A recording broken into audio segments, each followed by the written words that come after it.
a la élite del mundo.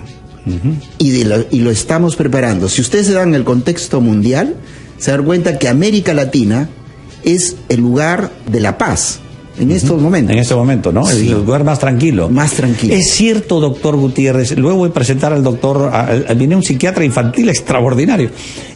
Es cierto que el eje de la Tierra ha girado. Así es. Y hacia esta zona entre Cusco, el norte de Argentina, Chile. Así es. Como que lo bueno se ha venido a este lado. ¿Cómo se llama eso? Así es. Eso se denomina en un estudio planteado por el doctor de Lefebvre como la rebusca de la galaxia, como el cambio del centro magnético del planeta. Antes estaba donde los monjes tibetanos. Hacia ese lado estaba el eje de la paz, de la espiritualidad, de la tranquilidad, no sé. Pero ese eje se ha venido hacia acá. Así es. Qué suerte de la nuestra. Así es. Y está en todo el Perú, específicamente en Cusco y también en el monte Sajama, entre Bolivia y Cusco. Pero todo esto abarca el chorro electroecuatorial que abarca todo eso. Por eso es que tenemos las posibilidades, la oportunidad de aumentar nuestra espiritualidad. Espiritualidad en entendido no es sentido religioso, sino de ciencia, de saber. De conocimiento. De conocimiento. Va a ser la época que nosotros podamos adquirir más información universal. Así es. Cierto. Ajá. Es por eso que el doctor de Lafrère funda la Magna Fraternitas Universal. Y hace más de hoy son 101 años que este hombre francés, natural de París, se le ocurrió esta visión. Era un visionario, ¿no? Es un visionario. ¿Qué cosa? ¿Era médico también? Era médico, 8 títulos universitarios. Y después de la posguerra, él comenzó a hablar que venía una era del saber. Era la era del Aquarius. Y planteó lo que estamos hablando ahorita, de que hacer de la vida lo más natural posible. Era algo, lo veían como un tópico, o sea, hablaba del saber. O sea, se adelantó. Así es. 80 años. 80 se adelantó. Ahora estamos discutiendo por qué estamos engordando, por qué estamos... Así y él ya hablaba de que hay que comer distinto, de los estilos de vida, a lo que hemos llegado, ¿no? Hemos llegado ahora a poder revertir esto. Y del equilibrio mental, de lo cual va a hablar uno de los expertos de la FIS, de la Feria Internacional de Sociedades Científicas, el doctor Sinche. Vamos a presentar al doctor Sinche, el doctor Hernán Sinche, que además es jovencito, médico cirujano, especialista, es psiquiatra infantil. Primera vez que converso con un psiquiatra infantil, doctor, bienvenido. ¿Cómo está? Muy buenas tardes, doctor Rubio, muy buenas tardes a toda su audiencia. Es un placer estar en el programa para poder advertir y hablar sobre un tema de vital importancia hoy en día, ¿no? Los problemas de salud mental, los trastornos mentales en general, pero de manera específica en los niños. ¿Por qué digo en general? Porque hay que reconocer de que en nuestro país, según el informe de OPS del año 2008, el 37.9% de la población en general tendría un trastorno mental. Y cuando esto se extrapola, estos datos se llevan hacia la infancia, el rango va entre el 15 al 20% de la población general. O sea, estamos hablando que si tenemos 5 niños, 1 va a tener un trastorno mental. Y de estos trastornos mentales, casi el 50%, el rango en realidad va entre el 40 y 50%, son los problemas de ansiedad y depresión, ¿no? Que en la terminología es el trastorno depresivo y el trastorno ansioso, muchas veces que se presenta de manera mixta, es decir, juntos. Ahora, el tema es saber por qué estos índices se han incrementado, ¿no? Uno es porque lo estamos visibilizando. Antes no le dábamos mucha importancia. No nos dábamos cuenta que el niño estaba deprimido o ansioso. Así es decir, los problemas generales que tenemos con los niños, que es la mala conducta, ¿no? Entre comillas, el niño malcriado. El otro problema, el problema del niño que no rinde bien en la escuela, en el colegio, eran abordados básicamente desde esa perspectiva. Ese trastorno, ¿no? El TOC, ¿cómo le llaman? El trastorno obsesivo-compulsivo, por ejemplo, ¿no? Le hemos puesto un nombre. Claro. Y eso...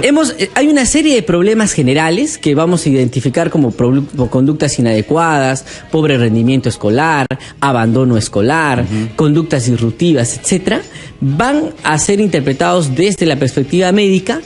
Y nos damos cuenta de que en realidad estos problemas generales terminan siendo problemas clínicos, es decir, médicos, y poder diagnosticar en estos depresión, ansiedad, trastornos de conducta, etcétera, ¿no? Ahora, es importante identificar esto, ¿por qué? Porque grandes problemas del país estructurales como el pobre rendimiento escolar, ¿no? O incluso la seguridad ciudadana, tienen que ver con estos problemas, con ansiedad y con depresión.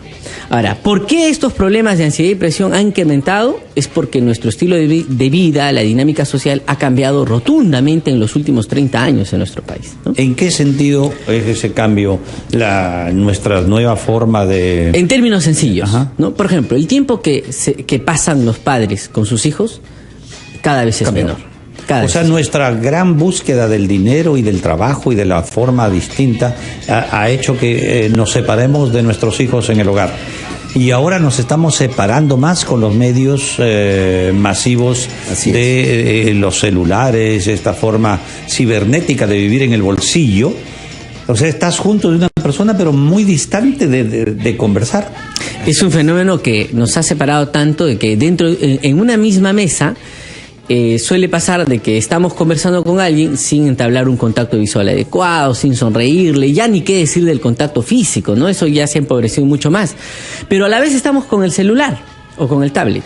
Entonces, lo que despierta en el organismo, la relación, el vínculo que despierta en el organismo, que va a generar lo que va a generar en el organismo, está completamente empobrecido. Y eso en términos neurobiológicos es empobrecimiento de redes neuronales, muerte de neuronas, muerte de algunas áreas del cerebro, como por ejemplo el hipocampo, hiperactividad de algunas áreas dedicadas a la regulación del estrés, de tal manera de que situaciones de mucho estrés, pobre acogimiento, pobre soporte, pobre vinculación, va a generar un ciclo vicioso de muerte neuronal y de síntomas. Estamos generando lo que se llama ahora la epigenética. El medio externo va a tener una influencia total sobre los genes para las siguientes generaciones. Definitivamente. Ya nosotros somos parte de un cambio genético externo. Los medios, cuando hay una guerra, hay cambios genéticos en la gente con ese miedo, con esa ansiedad, con la pobreza, con la hambruna que genera una guerra. Entonces, las generaciones que vienen con esa información interna. En nuestros genes, en nuestros espermatozoides o en los óvulos de las mujeres, va a ir no solamente la información de las formas, el color, la raza, va la información energética, el conocimiento de las personas, los sufrimientos o las felicidades también van a ser transmitidos, que está potencialmente esperando desarrollarse o presentarse. Así es. Entonces, los seres, a ver, ¿quiénes vamos a tener la culpa de una sociedad que se degenera? Somos las personas adultas de ahora, y los niños están absorbiendo esto. ¿Por qué se deprime un niño? Por lo que está viviendo en un entorno inadecuado. ¿Eso me quiere decir, doctor? Así es. Bueno, ¿por qué se deprime un niño? Las causas más frecuentes de la depresión en niño es, 1, problemas con los padres. Es tan dramático que la tercera causa de muerte de adolescentes es el suicidio. Es tan dramático que de cada 30 niños hay 2 que tienen conducta suicida y hay 15 que tienen ideación suicida. ¿Cuándo? Por lo menos cuando hay problemas con los padres. La mitad pensaron suicidarse. Así es. Está en la sociedad. Así es. ¿Y por qué? Una de las causas más frecuentes y de los más potentes es cuando hay una familia disfuncional. Es decir, en términos sencillos, violencia familiar, abandono, ¿no? Que es la ausencia de papá, mamá, negligencia, que es el maltrato, ¿no? Psicológico, y peor aún cuando hay maltrato físico, ¿no? La otra causa potente es el rendimiento escolar. Cuando los niños no rinden bien en la escuela, se deprimen. ¿Y la escuela es el medidor, doctor? Vamos a tener que en todo caso estudiar el tipo de escuela, ¿no? El tipo de escuela, o sea, ¿qué es lo que Cuidado la escuela nos rinde? Queramos medirnos a todos por las escuelas o por las universidades. ¿A dónde hemos ido? Sin este elemento educativo, ¿no? Yo no sé si está bien diseñado. ¿Cómo ha evolucionado el tema educativo, no? Si todos nos vamos a percatar que el número de horas de estudio ha incrementado, ¿no? Dentro de las instituciones educativas. Pero la pregunta es, ¿esto ha favorecido el desarrollo de las personas? ¿Ha favorecido la felicidad, que es lo que finalmente que pretendemos lograr? Y lo que la estadística, la ciencia nos dice menos, ¿no? Es que no. Que eso no ha favorecido, definitivamente no ha favorecido, ¿no? Entonces, hemos llegado a una suerte de represión académica, ¿no? Y hemos llegado a una lógica mercantil de lo académico. A la educación estamos sometidos más de 20 o 25 años en nuestra vida, casi un tercio de nuestra vida está dedicada a la educación. Así es.